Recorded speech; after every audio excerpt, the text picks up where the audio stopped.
Affaire Sonia Massey. Ces images ont été filmées peu de temps avant que cette femme ne soit abattue par la police. Elle les avait appelés pour qu'ils viennent l'aider, mais elle s'est finalement retrouvée tuée par l'un d'entre eux. Mais que s'est-il passé? Cette affaire fait actuellement scandale aux USA. Cela s'est passé le 6 juillet dernier à Springfield. Peu après midi, la police reçoit un appel. Au bout du fil, il s'agit de Sonia Massey, une jeune femme noire de 36 ans. Elle explique avoir entendu quelqu'un à l'extérieur. Elle pense que la personne a tenté de s'introduire chez elle. Deux policiers alors se rendent sur place. Ils toquent et lorsqu'elle ouvre plusieurs minutes plus tard, l'un des policiers qui s'appelle Sean lui demande pourquoi et ce qu'elle a mis autant de temps pour ouvrir. Elle explique qu'elle était en train de mettre ses vêtements et s'excuse. Elle semble perturbée. Il lui demande si elle va bien mentalement. Elle explique qu'elle a pris ses médicaments et qu'elle va bien.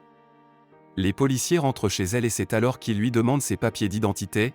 L'un d'entre eux lui demande d'éteindre une casserole contenant de l'eau bouillante et c'est là que la situation dégénère. Elle saisit la casserole et c'est alors que l'un des policiers recule et lui dit en riant de s'éloigner de son eau bouillante. Elle lui reproche le fait qu'il s'éloigne en lui disant qu'elle lui réprimande au nom de Jésus, et c'est alors que le policier lui répond « Tu ne devrais pas, je te jure, devant Dieu que je te tire une dans la tête ». Sonia s'accroupit derrière le comptoir avec la casserole dans les mains tandis que les policiers se mettent à hurler.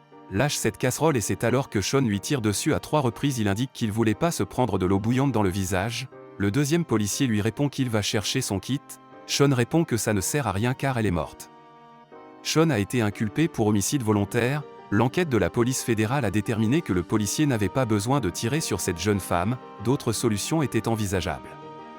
Il a demandé à être libéré provisoirement mais sa demande a été rejetée. Joe Biden a réagi en indiquant qu'elle devrait être toujours en vie.